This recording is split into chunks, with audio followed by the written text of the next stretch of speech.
It's my audience. Do you know when you want to start a family? Do you want to get your education first and then start a family? What can you do to protect yourselves? Today, I'm going to try to persuade you to support the fact that insurance companies should cover women's contraceptives, also known as birth control.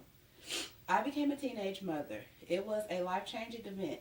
If I would have known about all the different contraceptives on the market, I could have made a better decision in regards to protecting myself. First, I'm going to tell you about the different types of contraceptives.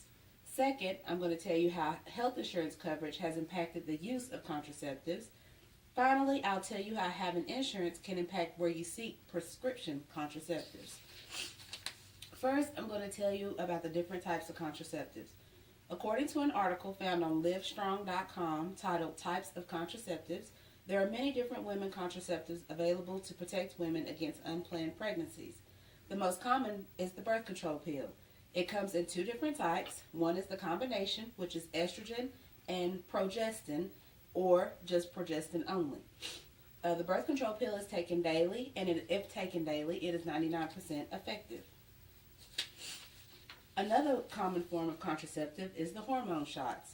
There are two forms of the hormone shot. One is the Depo-Provera, which I'm sure you probably may or may not have heard of. The second one is called Lunel. The Depo is given every 3 months. The Lunel is given every month. The Lunel is actually no longer available in the United States due to questions of effectiveness. Secondly, I'm going to tell you how health insurance coverage has impacted the use of women's contraceptive. According to the Association of Health Insurance with use of prescription contraceptive, a significantly higher proportion of insured women than uninsured women reported the use of prescription contraceptives. It was actually 54% versus 45%. Lack of medical coverage is the main barrier to the use of the most effective birth control. According to the Association of Health Insurance with use of prescription contraceptive, 1 in 5 women aged 15 to 44 in 2003 lacked insurance. Finally, I'm going to tell you how having health insurance can impact where you seek to get birth control.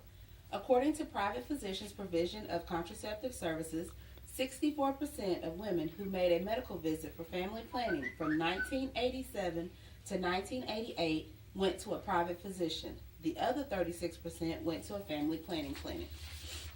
It has been found that women with Medicaid tend to go to family planning clinics versus a private physician. Women on Medicaid are considered low-income patients. Private physicians are less likely to see Medicaid patients due to low reimbursement levels, the amount of paperwork involved in claim filing, and delay of payments. Managed care plans, or HMOs, have relieved providers from claim filing burdens. The growth of managed care plans has increased the competition for patients. Competition between these various plans has decreased the gap in reimbursement between Medicaid and private insurance. Now let me conclude. First, I told you about various contraceptives available. Secondly, I told you how health insurance has impacted the use of women's contraceptives.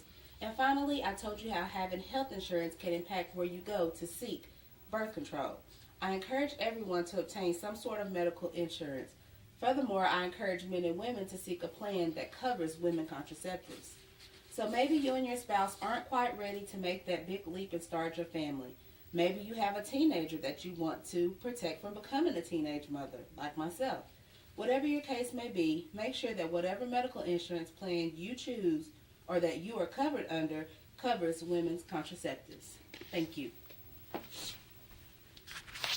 And here's my audience.